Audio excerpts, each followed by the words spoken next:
एक बस्ती में एक अमीर ताजीर खानदान दो बेटियों के साथ खुशी से रह रहा था। बड़ी बहन का नाम सूरज के नाम पर रखा गया, लियोना।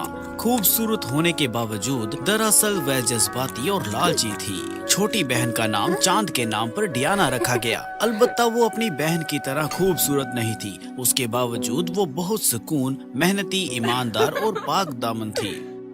बदकिस्मती से अम्मी का इंतकाल हो गया, इसलिए अब्बू को पूरे खानदान का ख्याल रखना पड़ा। एक दिन ज्यादा काम करने की वजह से अब्बू को अजीब सी बीमारी हो गई। घर के कामों से लेकर अब्बू का ख्याल रखने तक डियाना को सब कुछ करना पड़ता था। छोटी बहन ने एक तबीब को बुलाया। मुझे बहुत अफसोस है, लेकिन ये लाइलाज है। अपनी मौजूदा सलाहत के साथ मैं और कुछ नहीं कर सका। ताहम लोगों का कहना है कि इस बीमारी का एक ही इलाज है, लेकिन तुम्हें ऊंचे पहाड़ से सुनहरा कमल लाना होगा।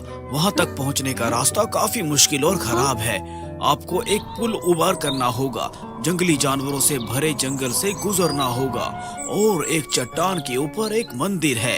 एक सुनहरा कमल है जिसके बारे में कहा जाता है कि वो तमाम बीमारियों को दूर करने में काबिल है। मेरी बच्चियों, जो कोई मेरी बीमारी का इलाज कर सके वो मेरी जायदाद का वारिस होगा। अब्बू मुझे जाने दे, मैं इसे ले आऊंगी। सड़क पर आधे दिन गुजरने के बाद लियोना ने पुल देखा। जल्दी में होने की वजह से उसने जल्दी से पुल पर कदम रखा, जिससे वह हिंसक तौर पर हिल गया। फिर वह जल्दी से पीछे हट गई। मुझे सिर्फ डियाना का इंतजार करने की जरूरत है और देखना है कि कोई और रास्ता है। उसे एक पत्थर पर बैठना पड़ा और इंतजार करना पड़ा। उसके पास एक बूढ़ा आदमी भीख मांग रहा था। अरे लड़की, मुझे बहुत भूख लगी है, क्या तुम मुझे कुछ खाने को दे सकती हो? ओ बूढ़े आदमी, मेरे पास सिर्फ अपने सफर के लिए थोड़ा सा खाना है। अगर मैं उसे तुम्हें दे दूंगी तो मैं भूखी मर जाऊंगी। लड़की, मैं पुल पार करने में तुम्हारी मदद कर सकता हूँ, मुझे बस थोड़ा खाना चाहिए। मेरे पास तुम्हारे लिए खाना नहीं है। तुम मुझसे झूठ बोलना चाहते हो। मैंने देखा है कि पुल पार करना मुश्किल है। फिर तुम जैसा ज़ईफ आदमी मेरी मदद कैसे कर सकता है? मैं इस पर कभी यकीन नहीं करूँगी। अरे नहीं लड़की, मुझे भूख लगी है, क्या तुम मुझे कुछ खाने को दे सकती हो? हाँ बिल्कुल, मेरे पास कुछ है, इसे ले लीजिए। ओह शुक्रिया लड़की, मैंने कई दिनों से कुछ नहीं खाया। खाने पीने के बाद वो आदमी डायना के पास आया। मुझे खाना देने के लिए शुक्रिया, मेहरबानी करके हाथ पकड़ो, मैं तुम्हें पुल पार करने में मदद करूँगा। वो पुराना मुअल्लक पुल शायद दो लोगों का वजन बर्दाश्त ना कर सके, लेकिन वो अकेले इस पुल को पार नहीं कर सकता। बेवकूफ, तुम उस आदमी पर कैसे भरोसा कर सकती हो? उसने बूढ़े का हाथ पकड़कर झूले वाले पुल पर पहला कदम रखा तो वो अचानक एक मजबूत सुनहरी पुल में तब्दील हो गया। डियाना अपनी बहन को हैरान करके तेजी से और महफूज तरीके से बूढ़े को दूसरी तरफ ले गई। क्या हुआ? ये पुल कहाँ से आया? एक लम्हे के लिए चौंक कर लियोना पुल पार करने ही वाली थी, लेकिन डियाना और बूढ़े आदमी के नक्शे कदम पर चलते हुए सुनहरा पुल आहिस्ता आहिस्ता अपनी असली शक्ल में वापस आ गया। लियोना अब अपनी बहन की पैरवी नहीं कर सकती थी, लिहाजा उसे हार माननी पड़ी। सुनहरे पुल से नीचे उतरने के बाद बूढ़े ने डायना से पूछा, अरे छोटी लड़की, कहाँ जा रही हो? शायद मैं तुम्हारी मदद कर सकूं। उस वक्त डियाना ये जानती थी कि बूढ़ा आदमी कोई आम आदमी नहीं। जनाब, मैं अपने वालिद के इलाज के लिए एक सुनहरी कमल की तलाश में हूँ। बराए मेहरबानी मेरी मदद करें। तुम कितनी अच्छी बेटी हो किसी और के बरक्स। अगर वो दूसरों के साथ मुश्किलात बांटना नहीं चाहती तो वो लोगों की मदद कैसे कर सकती है? मैं इस जमीन पर हुक्म करने वाला पहाड़ी देवता हूँ। मैं आपकी मदद करूँगा। शेर की खाल का ये थैला ले लो, इस दरिया से पानी भरो और अपने साथ ले आओ, ये आपकी मदद करेगा। इस जंगल से निकलने के बाद खड़ी चट्टान की तरफ बढ़ते रहें। आपको पहाड़ के दामन में एक प्याला नजर आएगा, फिर आपको पता चल जाएगा कि क्या करना है। डियाना इतायत से सुन रही थी। ये कहकर बूढ़ा गायब हो गया। इसके बाद डियाना को पहाड़ी देवता के 2 तहाइफ पर ज्यादा यकीन था। लड़की ने दरिया से पानी लिया, शेर की खाल के थैले में डाला और जंगल में चली गई। अगरचा थैले में बहुत ज्यादा पानी था, लेकिन ये बिल्कुल भारी नहीं था। पहाड़ी देवता के जादुई शेर की खाल के थैले की बदौलत जंगल में किसी जंगली जानवर ने इसके पास जाने की हिम्मत नहीं की। डियाना बाहिफाजत जंगल से निकलकर एक चट्टान पर पहुंच गई। चट्टान के दामन में उसने एक बहुत बड़ा पत्थर का प्याला देखा। कुछ देर सोचने के बाद उसने दरिया का पानी प्याले में डालने की कोशिश की। लड़की के पानी का थैला खाली करने के फौरन बाद पत्थर का प्याला भर गया था। गैर मुतव के तौर पर एक बड़ा कोंग पहाड़ से बाहर निकल आया। वो जालिम लग रहा था, लेकिन इसका डियाना को कोई नुकसान पहुंचाने का इरादा नहीं था। कोंग ने सिर्फ पानी पीने के लिए प्याला पकड़ा।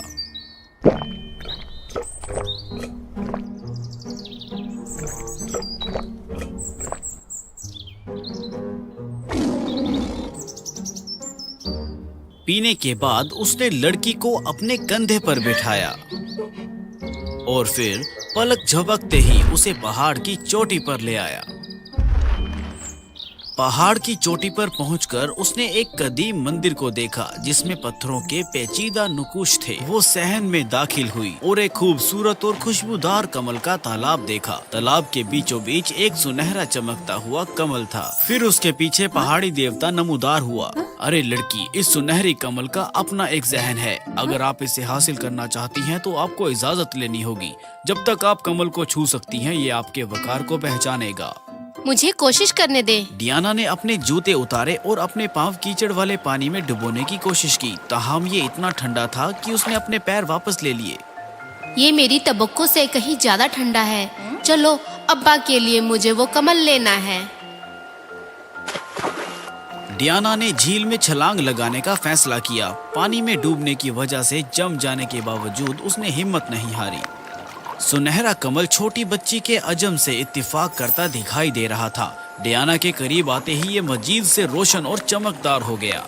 जैसा कि तवक्को था, वो जादुई सुनहरी कमल को छूने में कामयाब रही। इसका हाथ जल गया, लेकिन इससे इसकी अपने अब्बू को बचाने की ख्वाहिश खत्म नहीं हुई। जब डियाना ने साहिल पर कदम रखा तो उसने खुद को मुकम्मल तौर पर सेहतमंद और मजबूत महसूस किया। इसके अलावा वो पहले से कहीं ज्यादा खूबसूरत हो गई। जैसा कि पहाड़ी देवता बहुत खुश हुआ, उसने शेर की खाल की थैली कीचड़ वाले पानी से भरकर लड़की को दी।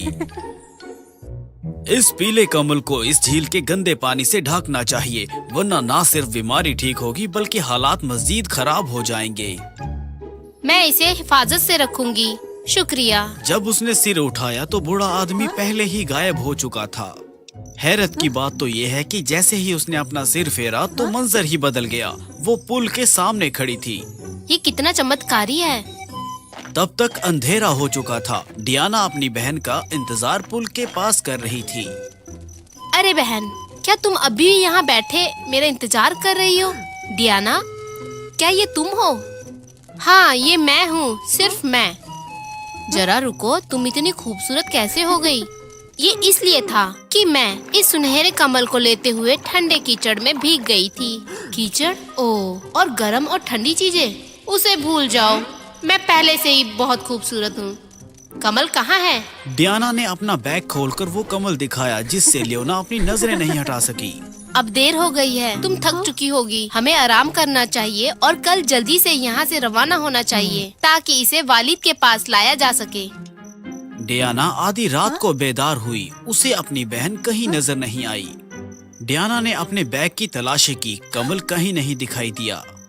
अरे नहीं, सुनहरा कमल यहाँ नहीं है। लियोना उसे पहले घर ले गई होगी। इस जादुई पानी के बगैर वो दवा कैसे काम कर सकती है? जब उजाला हुआ तो बड़ी बहन सुनहरा कमल लेकर घर आई। मेरे ख्याल में शायद एक पंखुड़ी ठीक है, फिर पैसे के लिए बाकी बेच दूंगी। इसलिए उसने एक पीले रंग की कमल की पंखुड़ी को फाड़कर बारिश के पानी से तैयार किया। काढ़ा बनाते वक्त कमल की पंखुड़ी की पीली रोशनी आहिस्ता आहिस्ता गायब हो गई। पूरा होने के बाद लियोना ने अपने अब्बू को दवा दी। अब्बा, मैं सुनहरा कमल लाई हूँ और आपके लिए तिब में पास हूँ। अब्बू ने अपनी बेटी से प्याला लिया और पी लिया, लेकिन थोड़ी देर बाद ही उसके बाल अब सफेद नहीं थे। उसे लगा जैसे सब कुछ खत्म हो रहा है। ऐसा नहीं होना चाहिए था। नहीं। उसी वक्त छोटी बहन अपने अब्बू को घबराहट में देखकर वहां पहुंच गई। डियाना ने फौरन बैग से जादुई पानी में बच जाने वाला फूल निकाल लिया। इस बार दवा की खुशबू बहुत अच्छी थी और हम अनंत दरकश देख सकते हैं। डायना ने अपने अब्बू को तमाम दवाइयाँ पिलाने में मदद की। पलक झपकते ही अब्बू पहले जैसे लगने लगे। जवानी वापस आते ही सर के बाल बढ़ गए।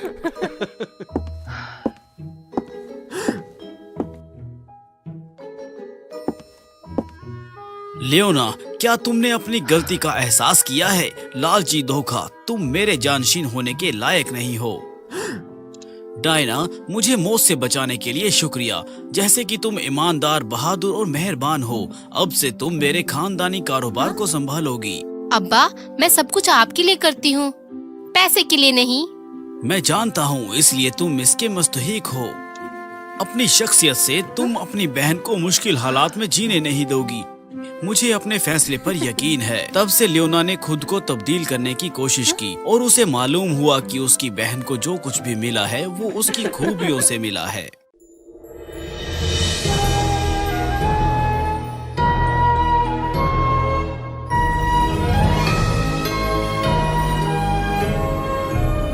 Wow, fairy tales.